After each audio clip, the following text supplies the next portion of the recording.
Hey everyone, I'm Tassinix, and welcome to Plotting and Scheming. We're covering Season 54, 3 versus 3 Grand Arena Championship Week 1 for Star Wars Galaxy of Heroes. I am joined by my co-hosts Dagger, TJ, and Sasha Isha. Gentlemen, how you doing tonight? Oh, are we allowed to talk now? I was under the impression we weren't allowed to talk. No, only color commentate. Know your role and your position, Dagger. I don't get it. I'm doing fine. I made it very clear we weren't allowed to talk. That's all I'm saying. That's right. What? It's a Tass show, and we're just to add a little tidbits. And it was a good week. Thank you, Tass. 3-0. Yes, yeah, wonderful week. 2-1. Great long weekend. Oh, just beautiful weather. Barbecues. Dagger is 2 by proxy. He doesn't get to steal the thunder. He's 2 by proxy. Hey, I had a 3-0 week, but the real special part of it, I had 3 actual matches. That was fantastic. Ooh. Wow, that is where did you start? Where did you end? Yeah, right? For real. Yeah. So I was rank 26 going into the week, I believe. I went 3-0, facing Tass, Cyrus, and Zid. Dude, this is like the unicorn. It was fantastic. It was a big week, and so my reward was hold on. 26. Set the scene. How are you feeling seeing an actual week of real stuff where you're at, right? Let us all feel like your thunder here, because you getting a 3-0 and that positioning is like unheard of. Oh, it was fantastic. I mean, those guys, if you take Erodium accounts out, that was, those 3, and I were on the top 7 or so. So great to get a 3-0. And my reward for it was I moved from rank 26 after going 3-0 to rank 41. So yeah, that was. Is it? Are you Good. telling me you're moving to a threshold of becoming Super Saiyan, or as it would be like the Aesop Cookie, or what is the name for this transition to your threshold? What do we call High score wins. High score wins. I fix the game, CG. I think that's the tagline. Are you Swiggo 2.0, where like they can't even give you an insight anymore? You just sit by yourself on your throne. Are you like the new Loki, holding together the threads of life because you don't get to actually play anymore? No, I'm feeling very fortunate to have escaped a brutal week, but it was a ton of fun, and it's a great new meta. So I say great. It's a fun meta, and it was messy as first weeks often are. So pretty darn cool. Oh, and while we're at it, round of applause. Vanguard VDO beat Paw Patrol for the first time. Round of applause for them. Degenerate Cheater Guild Paw Patrol? Yes. That one? Yes, that one. Turns out it's hard to win when you don't have their board. And even if you do have their board, it's hard to win, turns out. Yeah. All right, well, very interesting. For my part, I went 2-1. Damn you, Sasha, you cost me up front. My second match was an Erodium, and my third match was actually versus Cyrus, and he set a fairly heavy defense. He went pretty efficient last season, and I remember that he likes to throw a curve at me because he knows I'm scouting. So if I plot him out to a T based on the last season and I'm facing him early, or whatever I can see, he's going to try and just juke me. He thinks he sees me coming. So I went light enough, and I managed to get the win. Yeah, but before we dig right into the meat and bones, seriously, CG, fix your damn game. I want CG to look at this. So I went into that third round versus Cyrus at rank 28. All right, and then I won. So let's say that I went up not even, 10 rank, right? Let's say I went up something like 7, 8. All right, that's still putting me right around 20, 19, something like that. In the high teens, at best. Okay, and I'm 45. I'm 4 under Sasha Isha, and I should be around in proportion. So I guess it makes sense that he and I are close to each other. But what really is lame is that we thought that this was kind of getting better over the last couple of weeks. It seemed like there were less new Erodium names popping up in the top ranks. But here it is. It's another fresh rank. Like it's continuously just washing in and pushing real opponents out. Chaz, did you see their email? They know. Now we need to be happy. Pray they don't alter the deal further. Are you referring to their post that they made? Our one singular post? Hey, we know it's a problem. Yeah, they did. That one post. He gave it They to you. did. Pray they don't alter the deal further. No solutions, no timelines, no timeline to an update. Nothing. You don't Just yeah, we heard you. Stop sending us emails. Right. That's kind of what that was. So. Good. Okay. Do we all have this out of our system? Just to summarize it. No, please. No, please. one more just sort of factual statement of the problem. 38 of the top 40 right now are like it and like I don't have a match in round 1 here this week. Like it's just and there've been several weeks where it's been lucky to get one match. So yeah, fix the game. And that's why I told it's like, dude, you're the unicorn, Sasha. To come back and say the number you are and to get 3 real is at this point unheard of. And I was being facetious to the response, but you are literally the actual unicorn, right? And it's beyond a point of fixing is that this is a point where you're starting to impact people's actual gameplay, right? Because the only way for Tass to play players, because that's what he does, that's part of the actual streaming element, is fighting actual people and trying. He has to not try and actually try to lose in order to fight players. You are actually having to alter the point of the game to do something. And I won't be doing that for the record. But that's a cry for help, right? He's going to get to the point, and even when he tries and fails or something like that, he's still getting to a threshold where it's gone. Yeah. He'll win too much, and there's going to be nothing left. Now, I will say, I will say just real quick here, Kabuki Warrior is an excellent opponent, and he has long been isolated with like 7 Erodiums for multiple seasons in a row. So again, CG, if anyone happens to know anyone who knows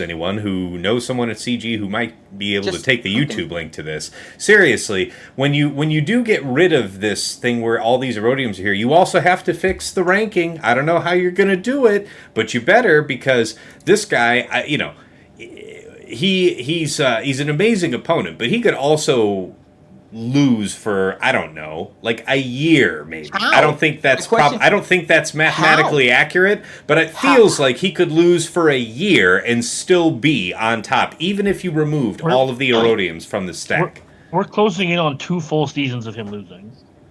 Yeah, with no wins. The probability of Kabuki having no wins for 2 straight seasons, to have him, you're saying, to come in line for whoever's legitimately at rank 2. Yeah. I only know one other time it was legitimate and it had to lose, and that was the guy who's on the show now. He had won so much. Sasha had like a 400. Yeah, at one point Sasha had like a 400 right? on It's everybody. a legit. What I'm concerned with, and the reason I'm saying this is Tass is still winning more than he's losing and continuing to fight to the threshold. You look at Sasha; he's at the point now. He got the 3-0. He's also moving into that range. So Aesop is you're getting to a point where it's getting so belligerent. Is the only way I can call it. It's just blatant that they're not going to be able to play the game. Sasha came back to the game to play GAC, but is getting to a point where he's playing it like he should, which is trying to win. He's getting outside of the range to be able to do that. And that's my concern, is it's organically. Yeah. Doing what you're supposed to do is being rewarded with, I don't have to play, but I want to play. That's not the way this should be working. To add one more thing, I just took a look back. Their investigation post on the message boards saying that they were aware of an issue was March 6th. So that's why I said something. That's the only reason I even said something. Months. Yeah, and I appreciate it too good. All right, and so that's a lot of grumbling. No, Tass's face is relevant, and I look the same way. It's like it's a fact. CG. Fix it. And don't worry, I'm in the 250s this week, so I also lost a bunch of spots. But don't worry, there's one guy in my bracket who has a 5-star gas. That's no GM. He has a 5-star gas. We bought your Gungans. We bought your Padawan Obi-Wan. We hate ourselves, but you have our money now. Hear us, and honor our throwing dollars at you. Fix this. Just undo what you did. Realistically, this new math you did, just undo it, man. Just put us back. I would rather go back. Honestly, just soft reset it. Put it back to what it was when it first started. Let us take whatever many months it takes to reset this shit. That honestly would be so fun. Okay, I actually think my favorite time in GAC is when it first started with this. Oh, man. And everybody's chatting, and it was just it was a madhouse, and everybody was starting from scratch. And working their way Watching up. the sweat of the content creators and watching where it was like everybody was on pins and needles of can we do this and getting that initial streak was amazing. That was probably the best time in this game for a competition on PvP and GAC where it was just I don't even remember a better time because man, every win I fought Tass in one of those and the sweat and the fight, dude, and it was livelihoods and watching the content creator versus content creator, right? This is back with Cubs and watching Arnold and watching Xerath and everybody fighting up, and man, those were the pinnacle of what this was back when it was prime. Couldn't be better. That was a ton of fun, and I remember, and like I can't remember who it was. Somebody that I knew came up against Fatal, and were just heartbroken because it was like, oh god, no! Like they thought that they'd have a nice run, and it's just his defenses are, I mean, Senator deservedly so brutal, but yeah, it was good. Those were good times. All right, back to the agenda task. We've sidetracked far enough. Sorry, my friend. No. I think it's a reasonable place to stop. We're stopping just short of beating, the dead horse. But yeah, it is outrageous. Let's please CG. Okay, so meta-analysis. So absolutely, the first team we have to talk about are Gungans, right? So this is the debut week for Gungans with Jar Jar, and I had the opportunity. I'll go first just because I had the opportunity to fight both a Nascron and a Jar Jar Cron. I will say that against Sasha Isha, he had Phalanx and Jar Jar in there.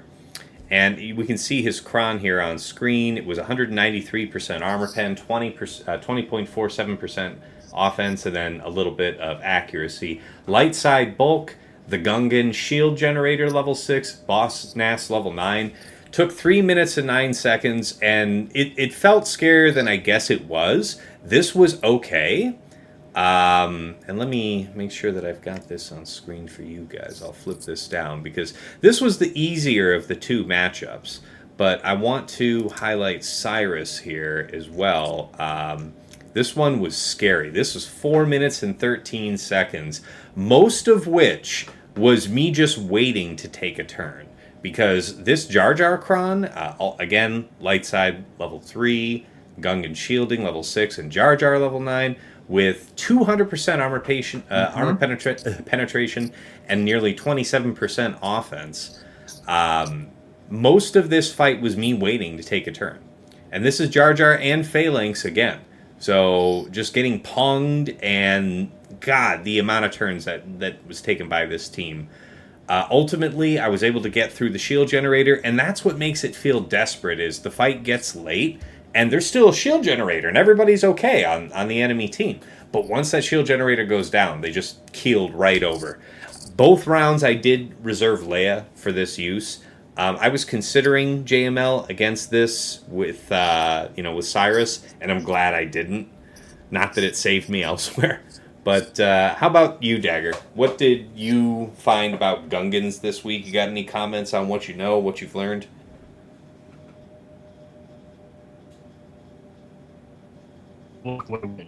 Uh-oh. Dagger might be in a rough patch reception-wise. Let's try you, TJ, and we'll circle back around to you, Dagger. I actually have a lot of thoughts, and I have to give Dagger's props. And I know you called it out, too, because we were talking about it. I think a couple of key pieces. I faced an okay setup with the correct level, things like that. I'm going to call two pieces out. I thought my round 2 opponent had a really awesome Cron. Like, if you go to look at that one, this is the one I want to call it for a reason. His armor pen was huge. He put a lot of effort into this beauty, and I damn near lost. I know you call out Phalanx. To me, Dagger's call with this dude's build on that, with that Cron and that armor pen, I think armor pen plays a really big player here. So yeah, because that Phalanx, dude, oh my God, Phalanx was leading my team. I was getting maneuvered so quickly. You mean Tarpals, because this didn't have Phalanx. Oh, I mean Tarpals, Tarpals. Yeah. Sorry. And for the folks listening on the podcast file, it's 32% crit damage, 223% armor penetration. Oh my God! Light side bulk level 3, shield level 6, NAS level 9. I'm telling you, I couldn't get through the damn generator fast enough to get it where I needed them. Tarples was going so many times on top of Jar Jar, and that armor pen was so much damage. It was like I had to call out Dagger. I was like, dude, one of the best teams by clear. If I didn't take Leia, I lost. This is not one where I think Bo, everybody was using Bo. I needed Leia. And as you look at my thing that's on screen, that's how bad I felt. I couldn't get around fast enough to be able to do the ult. And they were just piling on the kills. Without Leia regenerating and helping me, I was dead. Without the bulk, rough. So my question is, the fight ended 2 minutes 24 seconds, and you didn't get your ultimate charge in time to use it to try and go for the revive. Is that it? I don't think I would have won. I think I would have, if they got to keep going and I didn't play it out to get them fast enough because of that boss Nas regaining the 10 stacks. I felt the damage. I don't know what the Jar Jar would look like. Oh, sure, yeah. Once you lost Drogon, I'd be terrified. Man, I was. And because I only got it back because eventually people started dying. But I literally felt like I took just enough. And to say, because if you look at my cron, it wasn't nothing. It was still bulk. I still had things in there. I thought I was taking enough. And as Dagger would say, boy, howdy. Did I feel like, holy shit, this is just enough to make me want to readjust my modding, and enough for me to tell you, like, Dagger was on it. Tarples in there with the right setup, man. Yeah, tell the folks what you think the right setup is for Tarples, because I know it's different than what we originally were discussing. I looked at his modding, but I also think the armor penetration plays a huge part. Sure, the cron is significant. If you can manage to re-roll for as much armor penetration as you can on the cron, that seems cool. So good. But this dude had 317 speed, if I call right, an 11 point something or other thousand on the physical with a CD triangle. So it was nicely built Tarples enough to. I took my Tarples to 315, 11k damage in a CD triangle. What does that tell you? It was that bad. I tracked this dude's stuff down. Everything else felt the same. Nothing else was relevant on the NAS and the Jar Jar. That all looked the same. Nothing was particular, but that Tarples. His Tarples damage was beating the shit out of my team. Okay. And it was going a lot. But in every instance here this week, you were using Leia to clear it, or did you do anything else? No, I layered it because I wasn't playing. But on each one, I've watched the Phalanx fight, and it could be if we go to the other teams I fought against, their cron was less. But on Phalanx, I feel like Bo could do the work. I don't feel like there was enough damage. We'll see this here. And this is what I said. I can't really compare as a 1-to-1 versus like a Cyrus or something else, or a Sasha. That's not a fair trade-off. Yeah, this third one was definitely the least of them, and that shows. You had it down and dusted in under 2 minutes 57 and banners. I never felt like anything, Taz. Like when I look at this, and I think about the fights. This week 2 is so the strongly Phalanx in my wasn't head. That scary. I was re-rolling my cron. I focused on my boss Nas cron the entire week because I want that hit up for armor pen, which was not fucking rolling, which was bitch, but made me remod. So everything made me rechange my whole scope on this team, and I honestly feel like we are in for a world of hurt when people start refining their team correctly. All right, well, let me get the other guys' opinions, but when we've all had our say here, I'm really curious if you guys feel that, going into week 1 here, we kind of had the general sense, the general intuition that NAS was going to be the level 9 for week 1. And I wonder if going into week 2, you guys feel the same, because I only had one opportunity to fight each, but I thought that the Jar Jar one was definitely scary. So how about you, Sasha? How about your matchups against the Gungans this week? Yeah, so I saw 3 of them. In each case, I went with JML against them to start. You son of a In bitch. yours, so I was kind of. Can you hear me? Yeah, I said you son of a bitch because I got you on screen. I got your match versus me on screen. Yeah. So that actually, so you can see I used JK, Cal, and Revan, and it felt really comfortable. I with a 98% protection crop. So a little bit of protection. As one does. Yeah, exactly. And that it took 4 minutes, but a lot of that was me like really kind of being really deliberate and slow on it, and it never felt like there was damage pressure to it. And that was your Boss Nass, Kron, and my stats are kind of butt on this, like just straight up butt. Yeah, it wasn't hitting super hard. And then I went into the next round. I probably should have paid closer attention that you hadn't optimized that Datacron. Then against Cyrus in the next round, I figured, all right, let's try and save Revan because Revan's got other nice uses. Let's go with Kyle Katarn specifically because he does damage twice on his basic. So if I call him, he takes 3 stacks, right? So it's like, okay, he's going to help work through the generator fast. Again, very little pressure. You can see that went a little faster, and I got a 56. So at this point, I was pretty cocky with JML, and you can go to my third round, third round is when my eyes opened with where is it? Right there. So my Jedi dropped here. And what's fascinating is, so without Revan, this is the Kyle Katarn and Jedi Cal with JML, same great Datacron that I had. It's a Jar Jar Datacron. They went so many more times, and they applied the prop disruption repeatedly. It's a and horror I wasn't able show. to I didn't. Oh, totally. And I lost JML fairly quickly. And yeah, so that was over. And then I was left with a real conundrum. Like I felt like I probably had enough to clear, but I didn't know how deep I would need to dig. And I ended up going with a JMK squad because my other options weren't great. And I had the rest of the at least visible map planned out in a way that I was confident in. So I'm like, okay, JMK is going to go here. And it may mean I have to dig a little deep in the back wall. And the JMK comp that I went with JMK Cat. And I deliberately went with Plo, who it's kind of nice to see an RA Plo get some uses, but he dispels on basic, right? So I figured this is just an opportunity to take the Phalanx taunt off. I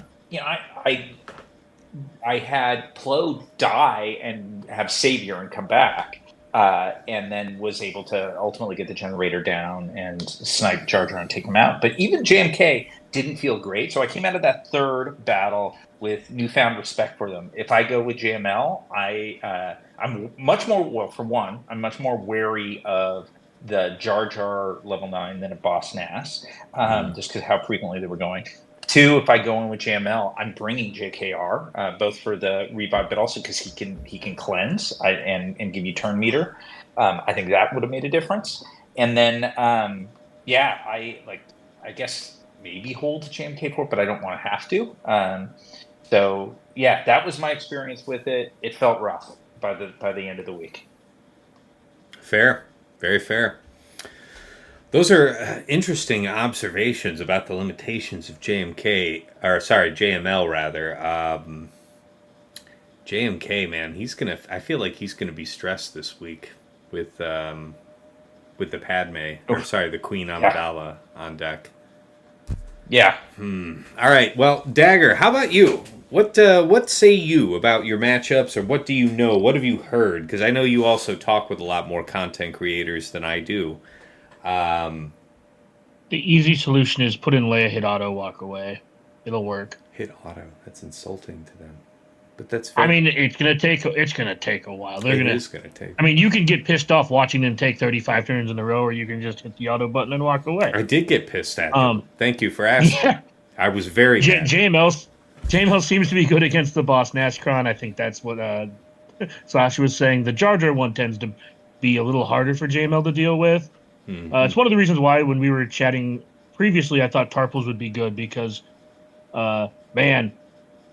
if you're just leaning on them timing out, it just feels bad because I've seen like Afra and Bo having some success versus this team because they just don't have any damage. Mm-hmm. And the reason specifically why Tarpals is actually showing to be such a strong pick is not only because he has such powerful offensive potential, but because in a decent amount of speed, say even 300 plus, I mean 315 is what TJ shot for. But, you know, with a decent amount of speed and plus his passive turn meter gain from debuffs being on the enemy, he's just going to be going all the time. And like, in particular in 3 versus 3, you are looking for characters that can do more than the weight of the next character in the faction. And he's going to be zooming around. So, that's fair. That's good. And I think that he, to a degree, because of the amount of turns, right? It's the old Geo's paper cut thing, if you remember it. They frequently win, not because they were a better team, but just they took more turns and they hit you more times. That's kind of what this Gungans team is doing. So teams like Bo or like Afra, who don't have a lot of sustainability even with the bulk, I think are going to fall off if they have somebody hitting them for any amount of damage. And I think the Jar Jar Kron is... like, if you're going to go with Tarpals, I think the Jar Jar Kron is probably better because that's more turns for Tarpals. Yeah. But I don't know if that's better because the boss Nashkron is like very prohibitive to non-GLs. So it's just a weird spot where I think, man, I hate saying this preemptively, but I think CG kind of hit the nail on the head with one of these Krons is good against GLs, one of these Krons is not as good against GLs. Well, we'll close the loop on that thought. If you are setting Boss Nass to make sure that you're drawing something on the order of a Galactic Legend, if you're setting it down with Jar Jar and say Tarpals, what are you inviting to take on? Like, what's going to do it that's not a GL? No, that's what I'm saying. I think Tarpals offers something. I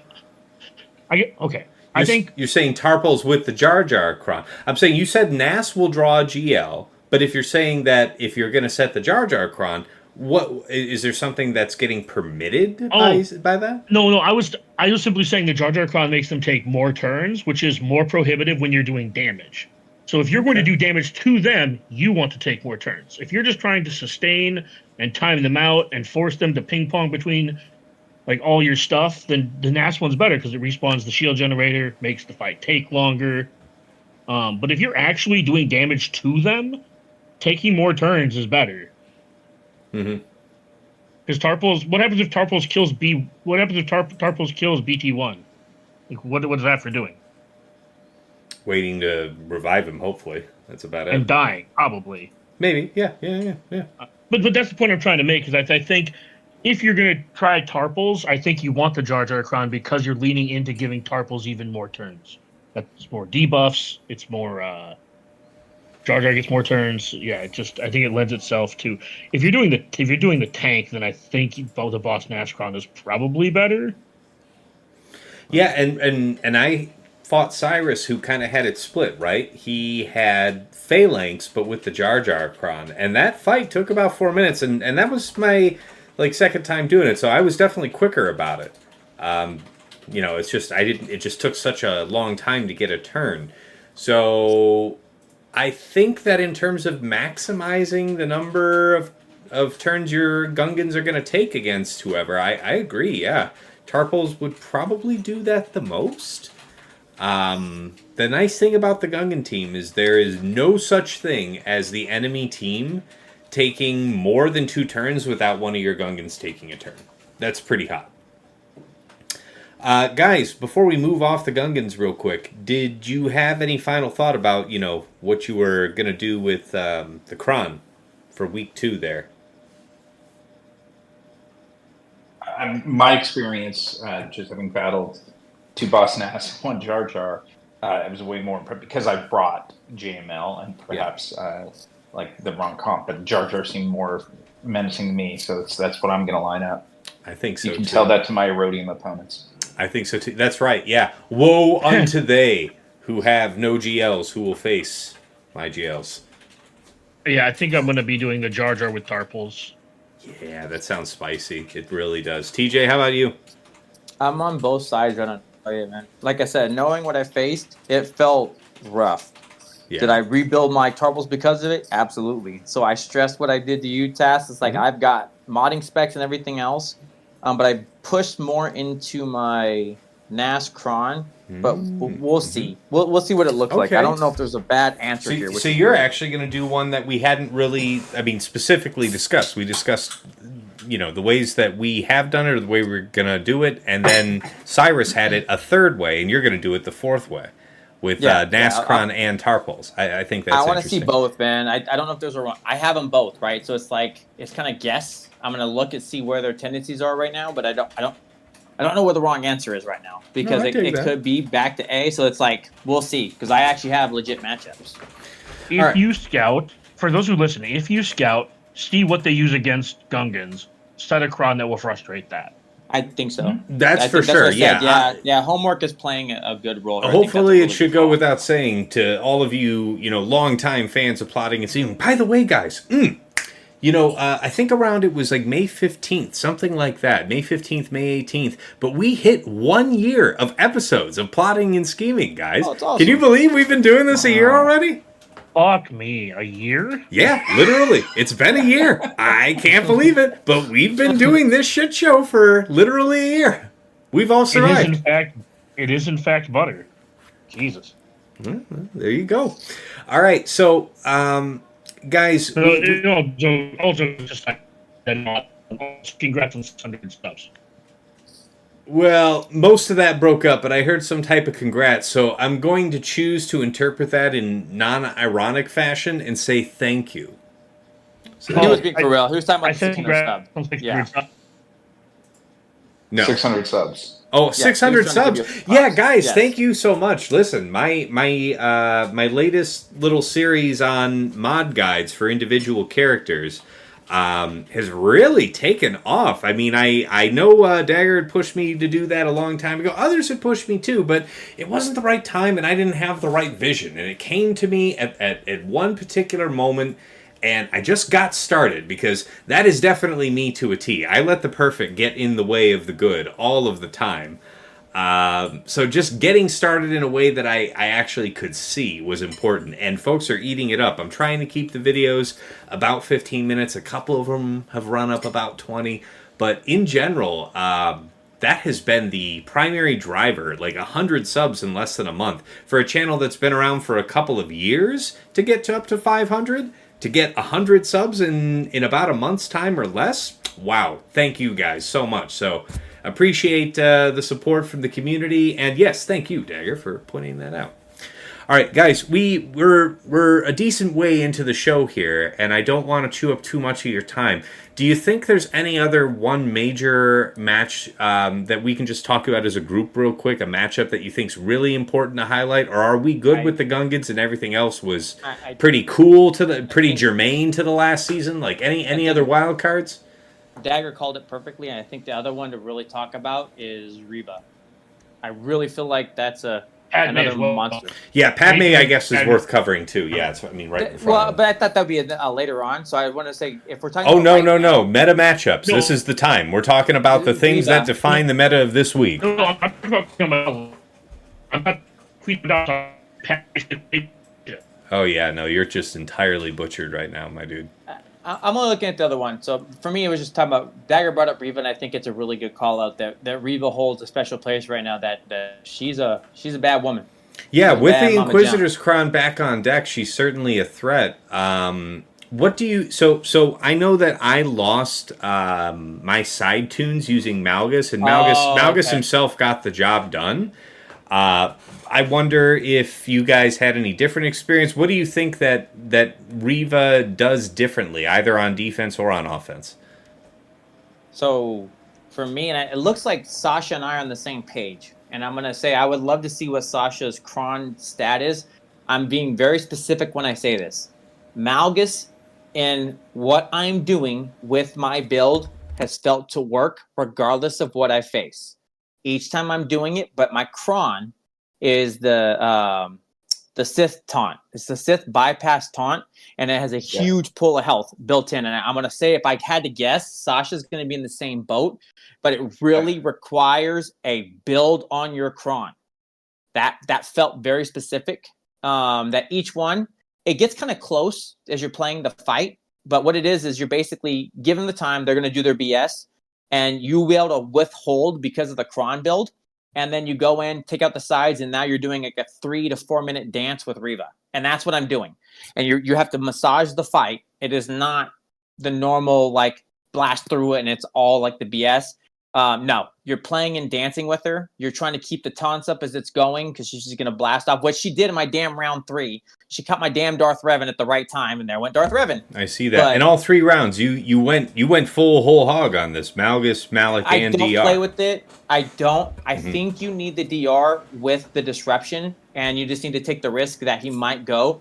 But his ability to rebuild with the shock and his ability to keep the landing on her to keep them locked down needs to massage the fight. But also, if you look at my Kron, and I'm going to keep stating this, DC dependent is huge. I'm not going in there with nothing. See, that's pushing, okay. So it's ultimately it's still beatable by Malgus, but it's much riskier. And if you don't have just some bodacious set 14 Sith Kron like huge I go want with to a see set what 15. Sasha's is because I bet you his is around the same boat, and it's because he doesn't play with no light stuff. I would love to see Sasha's because if I had to guess, we're in the same thing, same heavy.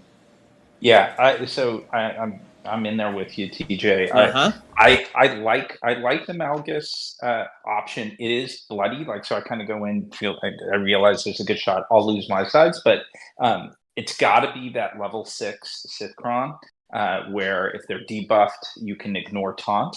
You do some extra damage on debuffs, but the big thing is the ignore taunt to be able to take the sides down. Riva is brutal on her own. The one thing I've learned from doing that a couple of times now, and because otherwise the Riva squads terrify me, because you look at the .gg stats of most of the GLs against it, and they get torn up. So for Malgus, his basic, particularly on the sides, is like your best friend because it puts tenacity down on basic. Yeah, tenacity down can't be resisted. And so you just have to get a point when Riva doesn't have a taunt up, get a basic on a side that you want to take down, and then that tenacity down is there. You'll land under the debuff, but you at least know that's there, and you can go back and taunt for either the third special from Malik, or I happen to bring Marauder as the third. But I'm totally with TJ, and you need, just like you said, you need a ton of health. So I go in with 60-something% health. Yeah. And some offense on it, but and still I lose the sides. But Riva is a hard stop terror for me right now. Monster. She is so good right now. This Dagger, I think, did a good call out, and I know you're going to see a lot of fails from Malgus on there, but I think the one thing that you hear Sasha and I both saying is one, it needs the Sith Kron because you have to be able to play with the side. You have to play with your food in order for it to be successful, and you need to build into that Kron. You can't just take any bypass taunt if you're not bringing that level of durability to take the damage, because Riva is, and they're going to get more refined. The Riva Kron is so gross and so fastly, so quickly outnumbers your team to where she'll take you out on her own. It doesn't matter. Do you think that, would you not attempt this matchup if you didn't have the Ignore Taunt level 6 Sith set 14 Kron? Basically, is there a path forward for the folks that would have to use a set 15, or would you just move on and find some other application for Malgus? I would ask what the percentages look like, and that would tell you. Well, say that they don't have one that exceeds 45% health, because you would have 45% health granted, right? I don't think that's enough, man. I don't feel like this is enough to bypass because of how quickly she decimates your team. They're just the level of damage that's coming with this team on a stat that's offense, crit damage, and armor pen. That is so much powerhouse. But in terms of enabling your offensive win and getting down the right characters at the right times, do you think that the health is more important than the Ignore Taunt? I think you need both. I don't know how you do one without the other, because even if you ignore taunt, that's great. But again, Riva will decimate your entire team by herself. Even if you've done it, it's not. Listen to what I'm telling you. In 30 seconds, I can take out the sides. I'm doing a 4 to 4.5 minute fight. I get damage to the end. Go look at my count, the times. Just fighting Riva, because she's regaining so much as the fight is going on, that without the bonks of hitting with Malgus over and over again, she's just toying with her food. And if you're not managing that, your team's going to go away. Look at how many times. Look at Sasha's. He took in 60%, and he came down just to Malgus. She's just too dangerous, where I don't know if, you took the turn meter. Let's say you took the turn meter, or let's say you took the marked, right? Why does she care? Because it's not the sides that are the real menace here. It is just Riva. Okay, so it sounds like you're saying that if you had to choose between them, it sounds like the health is more important to you than the ignore taunt. Like, we're trying to find where the greatest constraint is for folks, right? I don't know. I think it really needs both. I'd be willing to hear what Sasha says. What do you, but, yeah. Dagger, throw in too, because this isn't a round robin thing, and we'll have to move on off of this one. We'll throw in a comment here on Padme real quick, but yeah. Yeah, and he was talking about Padme, Snips, and GK, by the way. Not to interrupt. Yeah. We'll talk about Padme Kron is really the thing to talk about, no matter what else you put with it. Okay, sorry, I just want to make sure. Yeah, I would probably put huge health above the Sith side thing, because you'll probably eventually get to the sides anyway. Okay. I just personally wouldn't feel comfortable going in without both of those, and the reason I say that is because I think there's a shot that you just have to back out completely, and if you do, it's something crazy expensive to go out. It's got to be like Jabba. It's got to be Leia doesn't work. Like it's rough. Is it crazy? Because the only thing I would say is we weren't even refined on our Reva Kron. These are, I mean, minus the guys you guys facing like Cyruses and all that stuff, like that's not even a fair contention. But even the people I'm facing, these weren't like, they just had the right 369 and the right people that were normally built, right? And that's what I'm saying. When I walked in and I'm facing it, and it took one shot, and without the health, so I think Sasha's right. Without the health, my at least all 3 fights, my Darth Revan, right down to the yellow. So he equalized and did all the things he's supposed to do.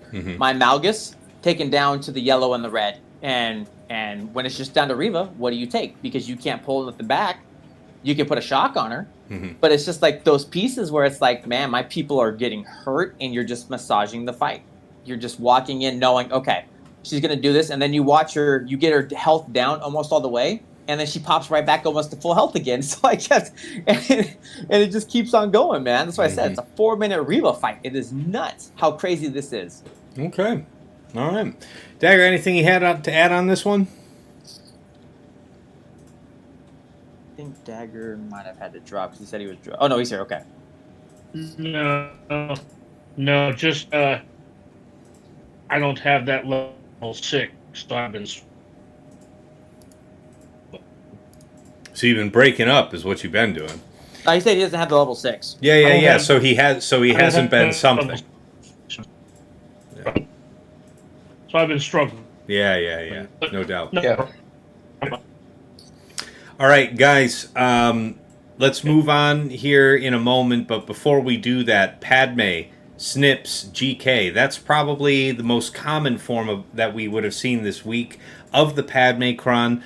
I guess in a couple cases you might have seen something like this, people who got Padawan Obi-Wan but maybe decided to use his Kron elsewhere. That's an interesting thought, but certainly, yeah, you would want Padme used with her Kron, so I guess I can read that. What were you guys using to beat this? What did it cost you to get through? So I faced it once. So you're saying Padme, GK, Ahsoka, right? Well, Padme, Snips, GK, and Snips is Ahsoka. Yes, whatever permutation of Padme you saw, feel free to cover. Yeah, so I used actually Treya, Scion, and Nihilus, so without Savage, and a little bit of Hold Your Breath, but wanted to make sure. What I ended up doing was, as soon as I could, I would get Isolate onto Padme, because she's really the source of so much of the prod up. Yeah, started with Isolate on GK, and then the next Isolate went on to Padme, and it worked fairly well. I had to keep in mind, like the under Treya lead, you always want to be attacking somebody that's got a debuff to regenerate your own health if you're low. But yeah, it worked pretty well. TJ, how about you? I agree. It just took the tray. I forgot about it. Moved on with my life. That was one, and then just only because of where I'm at, I was able to use C. I didn't play with the 5 because I don't want to mess with it. That level 6 is really scary, and so it's like with that distortion and things that it could do, it's like, why would I want to play with my food when I can just over dominate? So and you're referring to the protection disruption. Yeah, that is monstrous. Yeah, and so it's like, and everybody's got well-built stuff, right? And it's like, why would I want to play with that? So it's like, nah, I'm just gonna link you and link you. And even if you look at my things, I think I even took double tank, and it wasn't because I had to. It's like that I had the luxury afforded to me to be able to do this based off point spread, where I could take tank goes away. That's cool. But when I use Treya, I agree. Treya felt super easy on that team. It's that in my opinion, overkill, which is a great kill. So do you guys think that Savage is necessary with Treya for that counter? No. That's nice. No. That's a value buy. No. Because we've been in a spot for a minute where if you're using Treya on offense, it's been against. I mean, if you're thinking you need to use her, it's against something where you're better off running Savage, or you run the risk of getting popped. Like, say against Tuscans or something of the like. That type of thing can be difficult. But I also think you're taking bulk, though, as the other piece on it, right? I really think you're taking. I don't think you're taking a light Kron. I think you're going to give them some stuff to back themselves up. And 45% health and protection to Scion is going to keep you around long enough, because they're going to start assisting. And they like that. They like when people assist on them, which helps, right? And debuffs are flying, and you can't hide anybody. Those are all key pieces to me where it's like you don't necessarily need the Savage. And I'm not going to steal that thunder, but that team that you guys said I'm very jealous of is a perfect, viable contender. Yeah, Sasha, I don't want to take that from Intu, because I'm sure he'll probably end up talking about it. I'm not stealing it, but it's like, but I also think right now, in a world where you have a Padme and a Tuskens, it's tough to set both, because you cannot. And I repeat, I don't know how to stress this. You cannot underestimate them T-words. They will catch you off guard so quick, because they've got bulk, offense, armor pen, and crit damage to just slap the shit out of you.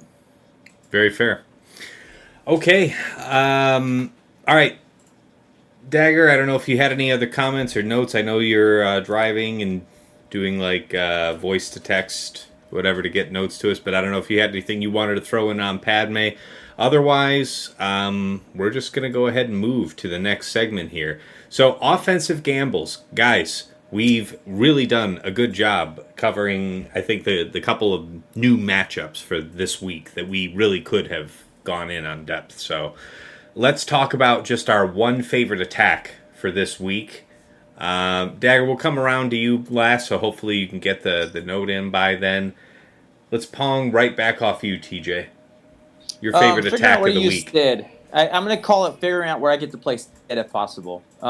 He is, as we've built this out, I've been able to find a place for Sid. DTMG is dying to it. We know Starkiller's dying to it. I've been able to use Sid in random places, and that's been my most... I played it very safe. I took the dagger approach. I kept it where like I had enough things. I even told you, Tess, I was very methodical in my approach. Figuring out when and where I got to use the Sid was very nice. And that felt awesome. That was probably my favorite one, based on what I had did this week. Dig it. Myself, I'll just piggyback on that and say that I had a viewer on stream point out to me that I could have used Sidious against BKM Paz Grogu with a bulk set 15, and I was a little skeptical, and for a moment it looked like it was a little bit hairy. And then people started falling over, and I was delighted with that. So very fair. Glad to piggyback off that one. Sasha, how about you? Your favorite attack of the week? Now, this could have been something that worked or something that didn't pan out, but whatever you think was the highlight attack of the week. Yeah, I think the one that was a highlight attack, like TJ mentioned before, the Tuscans are just, not to be taken lightly. And for me, getting Jedi to work with a no revive cron on them is I'd mentioned going cheaper on JML counter to against the Gungans, which I paid a price for, but that kept JKR for me. And then so JKR, JKL, and Jolie worked against, I think it was like all R9 Tuscans. And it took a little bit. Maybe that wasn't Cyrus. Maybe it was Zid, but it's one of those. Yeah, it's 888, but it is with a bulk. Okay, it was Zid. And yeah, that is nice. That is really nice. That is a value buy too, right? And maybe it took you just over 3 minutes to do it. This is also maybe one of the least of his crons. It's not max level. It doesn't have any rerolls for armor penetration. Maybe it would be forbidding if it were a stronger cron, but certainly anything that can no revive something and being able to effectively split your Jedi like that, I really like that. So good call. At one point, just to like full disclosure, Revan like died 3 times in that battle, even without an optimized ROM. So it felt good. But like he died once and had his own self savior. Then he died again. Jolie brought him back, and then he died again. It's just Jolie, man. And I'm jealous of you guys with your great ass Jolies. I look at Taz too, and I know Sasha's not gonna. It was Brock and everybody else who's talking about it, right? And it's like you forget how good Jolie is, and he has saved my ass so many times. That to me, he's deserving of a Relic 9. So for those that don't have it out there, he really on the team. I don't think people understand how good he really sits. And I look at Taz with his smirk because it's like Jolie is like, you think you're out, right? And then, dude, he gets at the very last sliver. And if you've built the correct one, he will bring your whole team back and you're right back to where you're. It's like, he's the original of just the savior. So it's like, man, so good. All right. We'll turn to you, Dagger, in a sec. I'll go next here for my key attack. I want to highlight this one. It was JML versus Cyrus's Slacker. So he set Slacker, Crew, and Hux. It was a Slacker level 9. It was the long text, First Order level 6, Bulk level 3. And I went with JML, JKR, and JKL. And I just wanted to point out that I think I botched this. Because I took down Hux expeditiously. That's fine. But where I made a mistake was I had already marked Hux, and that's how we took him down, and thinking to quickly get around back to the next mark like you do in so many other matchups, I more or less instinctively used his baton pass to the next highest turn meter Jedi, who was like basically 95%, so it felt like just like a for sure solid good move, right? And then we did have Slacker ability blocked, and he had to basic JML, which applied buff immunity. And then after JML took his next turn, he dropped his taunt while still keeping the buff immunity. And that's when they looked at JKR and cold-cocked him, and we quickly lost control of the fight. So had I saved the baton pass to dispel, the buff immunity off JML, I think for sure I would have gotten this down just to Slacker alone. But as it was, I only got Crew down that fight. Had to burn JMK to make sure that I got through it. Fortunately, he set a fairly light back wall. He felt like he needed to keep relatively a lot because he set the bulk of whatever he had that was scary up front that I could see, top and bottom. So I was just kind of lucky there. If it was a bit of a hairier, back wall situation, I might have been in real trouble. But that was my highlight. All right, Dagger, I don't know if you're with us, but you got a key attack for you this week to highlight?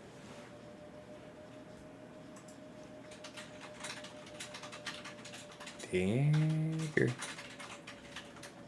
He's probably still driving. Betty. All right.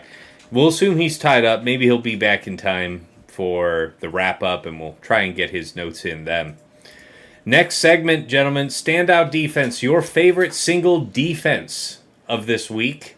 Back to you, Sasha. So I'll put one that I didn't get to see in action other than when you used the GL on it. That was the Savage Red Trooper Foss with the Foss prawn. Against so jealous. In whose matchup? Theory crafting of it. Let's see. Actually, I think it did go down against Sid. But you took JMK against it, which was anticlimactic. But it made me feel good about the value. Cyrus did not get to it. And what was used there as you go down? But I just love the concept. It's one of those. Oh, I thought you said you didn't get to it. I'll look for it real quick. So Cyrus did not get to it, but Zid did. Zid took it down with Afra. I saw he did that too. Afra, okay. Yeah, I just love the concept of it, the way everything works, and to potentially ramp up a Savage. Just sounded like fun, right? Yeah, and folks, I'll highlight it here too. Let me find it on screen before I lose track. When you opened the back wall, watching your stream, and I saw that reaction, I'm like, well, there's no way I'm catching him off guard with that. Oh, I was delighted. No, I knew what I was seeing there. Such a cool comp idea, man. I was so jealous I couldn't do it. But, man, it was just such a cool idea. Is it? Am I blind? Am I going blind? Am I dying? I'll find it a different round because I just got to show this. I might be blind, though. That might be happening. It may not show. Look at this Kron. Look at this Kron. All right, so he's got 38% crit damage on it, almost 32% offense, bulk level 3, long text first order level 6, which, bear in mind, whenever a first order ally scores a critical hit of both, on this team he has Red Trooper and Faust. So when either of them score a crit, the leader, there's no requirement that it's first order. So literally any leader gains 10% offense. Stacking, then there's more offense ramp for there. There's restoration of health and protection for the first order allies. It's just a mess. And then you're thinking about Savage lead, giving the 50% added defense, him ramping offense into the team. There's, and then of course you've got the Faust level 9 adding an additional synergy there for the leader, him gaining 50% armor penetration and offense. So there's so many multipliers in this. And yes, when I saw this on Sasha's wall, I was just gobsmacked. I was like, the multiplication is just wild here. I don't know what I'm doing, but I'm not trying to two-shot this bitch. So yes, I took JMK, and I will proudly say I did not lose. Yes. TJ, how about you? Your favorite defense of the week? I'm going to say it's funny enough, but we talked about it, Taz, and it was such a surprising delight, man. Saw with the bulk. We talked about this, and realistically, it just surprised. Round 1 and round 2 got surprised by my Saw team. And were some, to me, quality holds, right? It was just Saw, Kyle, and Kara back to the OG setup with the bulk. And it had some good armor pen on there, but it was nothing crazy on the stats, and it was doing good things. And it's just like, if you screw up or you take the wrong thing, it's going to catch you, and then it starts a trajectory. So, funny enough, there were some good holds, but Saw was my favorite, man, by far. Just so fun to see, like, it's still doing good work and not needing to have Rebel Fighter or all this other BS. Dig that. All right, let me check and see if we got a good note from Dagger. So round 3, we got his for his best attack. For me, it was JTR, Resistance Hero Finn, and Holdo with the Holdo crown was his best defense. And it looks like his favorite attack, I guess, was his DTMG versus Tuskens, which looks like a glossy, smooth 57 in just over a minute. That's cool. That cool. Is great because, Tuskens is formidable with bulk and in with particular. Death Troopers, presumably. That's DTMG, Gideon, and Scout 57. Oh, that's still cool. But that's still So cool to you're see. doing an AoE to prevent the revive, like to simultaneously kill. Yeah, I think so, because eventually you're sense stacking up to DTMG. Yeah, doing that. Yeah, that's interesting. All right. For my own part, let me see. I wanted to say that my Reva did get a hold against Cyrus's Malgus. Malgus, Malik, and Sith Marauder. 2 minutes and 30 seconds, we forced the drop. What's his cron? My Inquisitor. Well, first of all, my Inquisitorius is bulk level 3. The long text, Purge Inquisitorius level 6, and then Reva level 9. I did a little bit of re-rolling on this cron for week 1. We had about 93% armor penetration, 24% crit damage, 18% offense, and about 15% crit chance that I, stubbornly couldn't roll away. Not a little bit, man. That is a good. It's a good chunk. Well, yeah, but I mean, the chunks of armor penetration that get handed out on this set are pretty big, so it could be a lot more than 93, but it's perfect. Not bad. It's so good for this team. That's what I said. What does his look like for his Yeah. So he went in with 22% health on this, but 46% offense. He did have the ignore taunt, but to you guys' point, inadequate amount of health allowed this to hold. And when I saw, I wasn't planning on highlighting this one, but over the course of our conversation, the fact that Reva held, it's like this is definitely not 100%. Okay, Malgus of the past was pretty much a slam dunk on just about any permutation of Reva. So mind your health. I think certainly health over the level 6 is more important because that's And this if it is was going to Cyrus. be true. Yeah, exactly. Yeah. If it was going to I be want to true, hope. I want to hope people understand what Tass is saying when he's talking Yeah. about the opponent. We're talking about one of the best mod qualities in the game, and one of like the top 2 largest accounts in the game too. That's what I understand. People understand. It's not like anybody off the street. We're talking about literally. He's one of our guildmate brothers. He runs. We're talking about one of the best qualities and spends that amount of money, and that goes to show. I would even hazard to say if we had to do it properly, Belt, I would want no more than less 60%. If you want me to give you a number, Tass, after all the discussion, I don't know how you go in less than 60, and that's for us with creme de la creme builds. Where I'm at 80, so I'm not playing. I'm playing for durability, and that was what he's built for. So it's like I think 60 is your bare minimum at a Relic 9, really well built Malgus.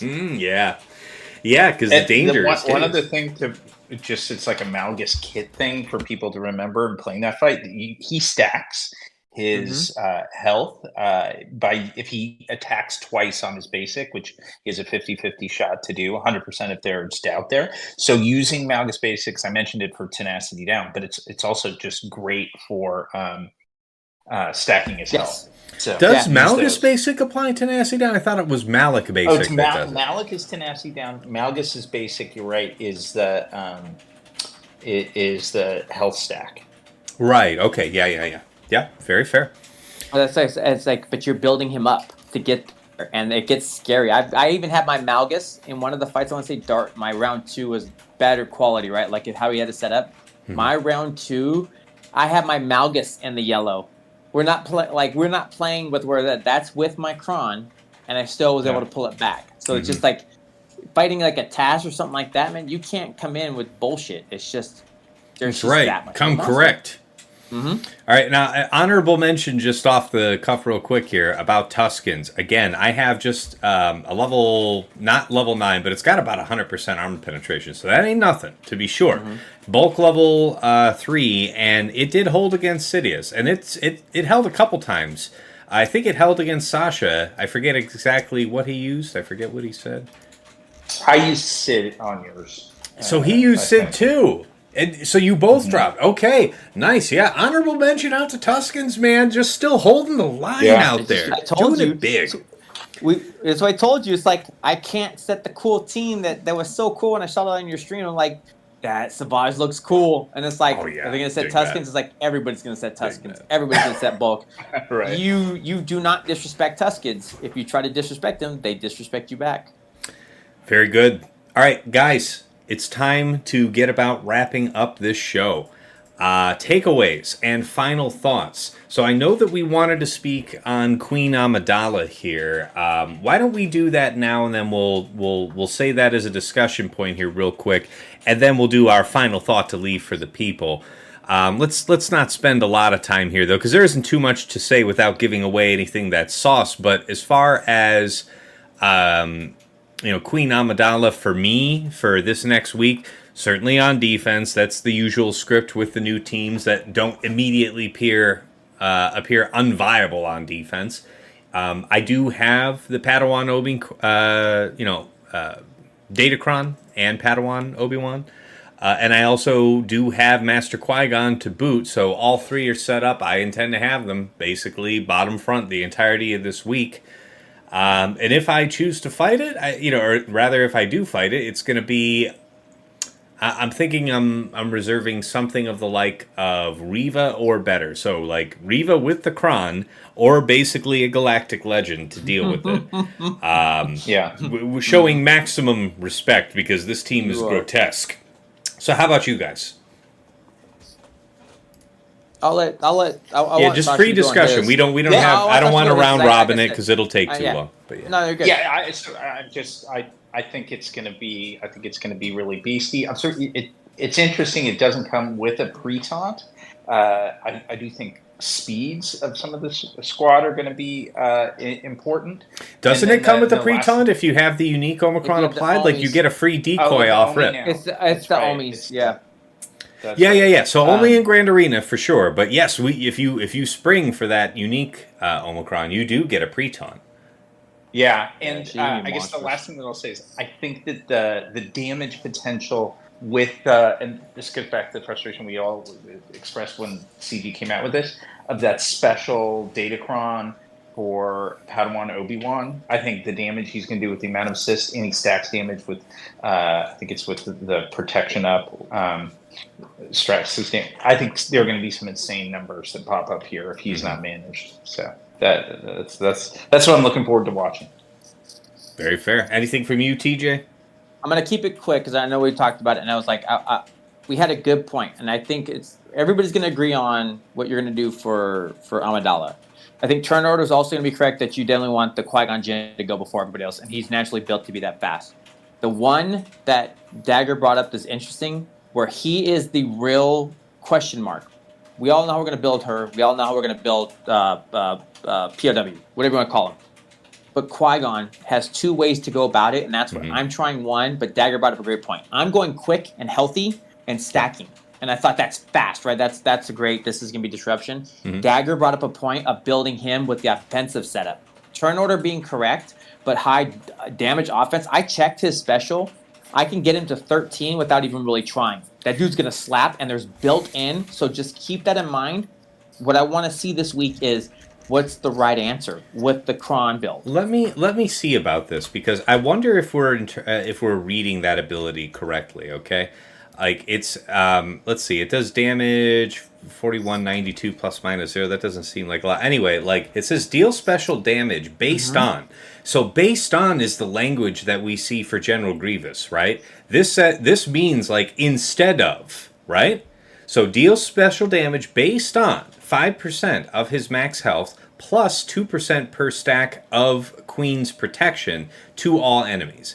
Dispel all debuffs on all Galactic Republic allies. MQG gains 25% health and max protection. Blah, blah, blah, blah, blah. Da, da, da, da, da. People get offense up. More buffs. More gains. Okay, so nothing else damage, damage related. No, it's just seeing the point of what he's talking about and the number he can get to, and then knowing the kit and the way the build the lead is going to do, and when he's going to slap and the amount of damage. He's actually got good numbers he can put together that might be surprising. And I've seen some of the hits he's done where you're in the fight of the second and the third, and dude, his actual numbers can get really strong. So really you've actually play tested the difference and found that offense actually does add into the hit. As the fight, when the fight goes into play and he's into his second and third, again, we know the fight's going to go longer. I was watching what his numbers were doing, and it was pretty substantial where everybody's doing the healthy build, but Dagger brought up a point of building him the offense. Still fast on the faster side, but building into the offense, and I was like, I could honestly see that. And I think we'll be surprised with what the data shows. But those are the two ways, right? I think Qui-Gon is the question mark here, not the other parts of the team. Okay. All right. Very good. Very good. Okay. Yeah, I don't really have anything else to add. And I know Dagger is still caught out on the road. We'll find out next week a ton about this. So more to come. All right, takeaways, guys. Let's sling it back on over to you, TJ.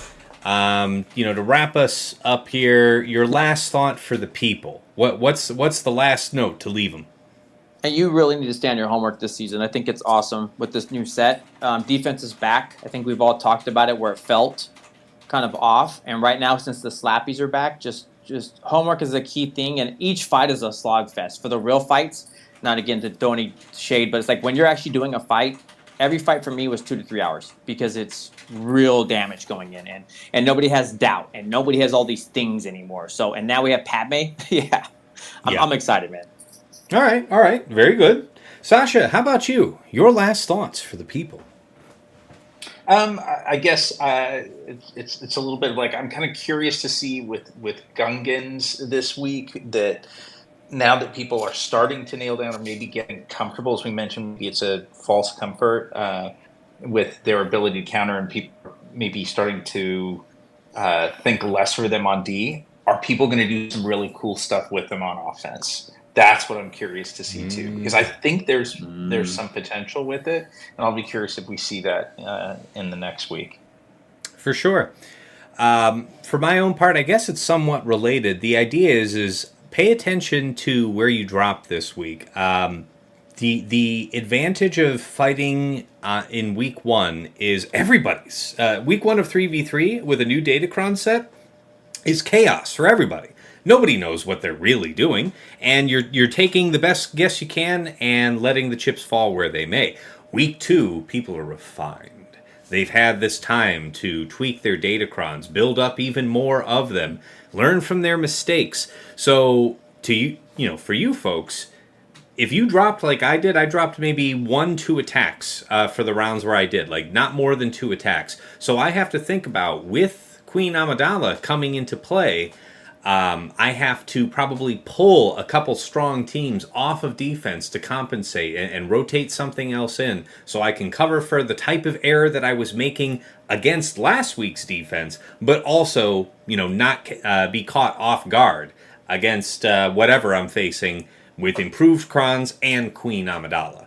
So just mind what you did last week. If you overperformed and you just overkilled everything on your opponent, maybe you have some room to take some more risk on defense. Like TJ was saying, there's viability in defenses these days.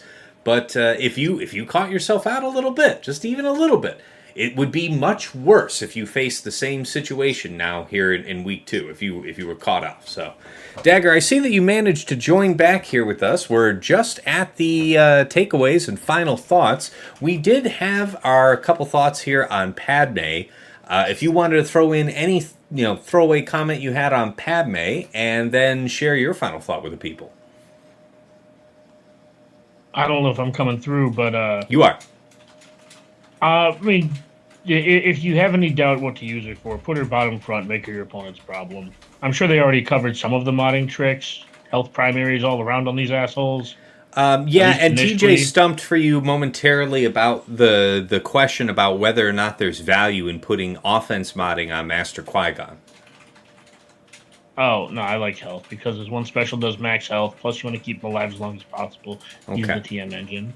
Okay, yeah, I'm agreeing that, fast and health is great. Like, I know that we were talking about this on our last episode, and I was saying that, speed with protection primaries was what I was planning on for Queen Amidala, and that was debatable at that point. You could make a reasonable case for health, too, but that was before Master Qui-Gon Jinn's release, and then with his health synergy with the rest of the team, it's far and away health. So, that's put to rest. Sorry. I would rather have offense on Amidala than speed. Yeah. But full health stats if you can do it. Otherwise, somewhere around 325 plus with offense or health. Offense is okay. I'm trying health to start just to make the team as bulky as possible. Yeah. In 3v3, that seems to matter more. For sure, yeah. Making her Bear in mind that the decoy does not take turns, does not heal, so Xeris doesn't benefit it. So Amidala's speed doesn't really translate. Her offense doesn't translate.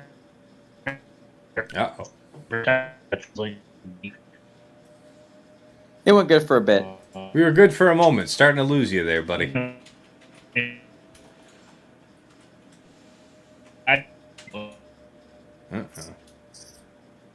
Very interesting thought. Yes. So, okay, well, it's good. I mean, we got out the notion that, offense for Master Qui-Gon's probably not worth the effort, but there's a case to be made. If you weren't going to go full-on health on her, maybe you can split the difference. Have some decent health secondaries with an offense set and a 2-piece of health. That's fair. Okay, Dagger, did you want to try and squeak out a final thought, a last word of advice for the folks before we close out?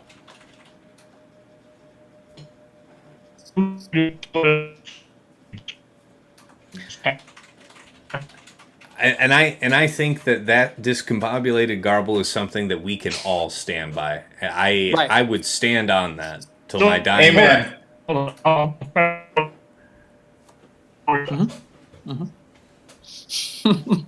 No doubt. Yes, surely. This is the content they come here for. That's right. Okay, Dagger. Well, if you want to type that up, I'll throw that in here on top of my comments. But yes, as far as my wrap up would go, my note to you guys.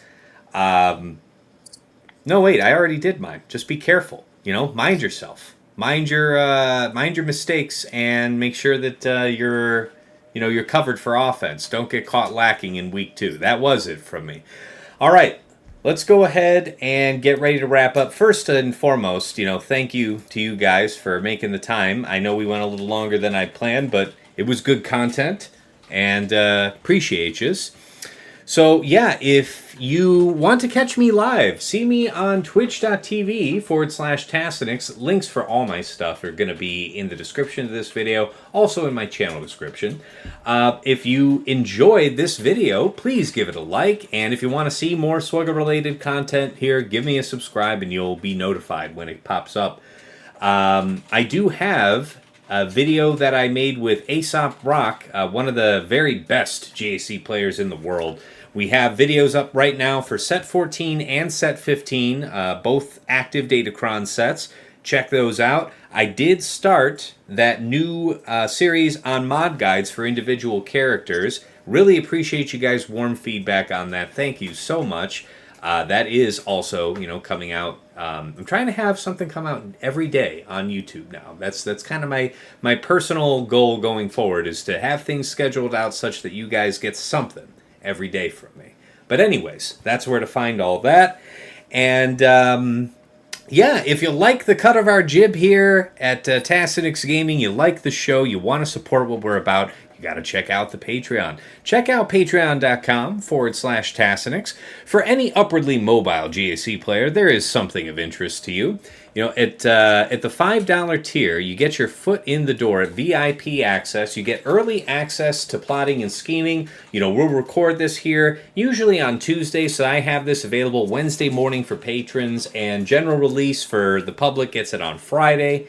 Thank you so much to Andrew, White Wolf, Sam Vimes, Jobin4527, Stark Strategy Gamer, Rays Malvis, Brock Thudsteel, Renee Bebe, Deadpool Cal 28, Johnny B. Ottawa, JJ's Productions Twitch, Sweens14, and Darth QPPMG. Stepping up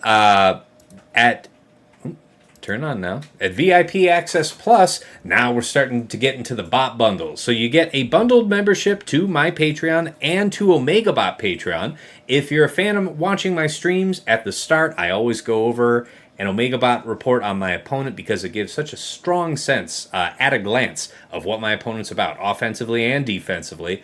Can't say enough good about it. Thank you so much to Stryker and Esh Sotnikam for seizing that up. At VIP Access Premium, that's the double bot bundle. You get the OmegaBot access to the Patreon OmegaBot, Hot Utils OmegaBot. Holy crap, I'm just butchering that up here at the end.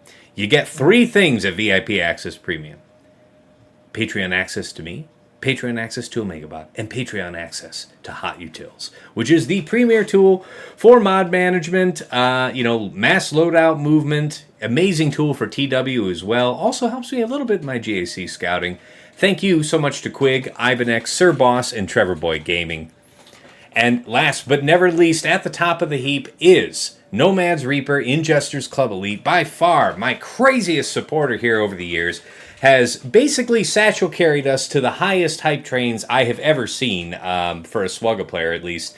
I think I pushed like 19 myself. I'm sure Arnold's beat that or something, but let me tell you, it feels pretty damn good, and Nomads will just pop in, drop hundreds of subs, thousands of biddies. Really appreciate the extraordinary support over the years, man. Thank you so much.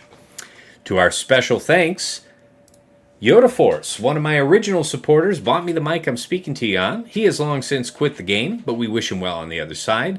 To Mrs. T, my wife, thank you for serving up dinner here during the stream. Dinner comes when it comes, and you know what? That's okay. And also, thank you for keeping Lizzie distracted instead of immediately up in my hair during recording. Thank you.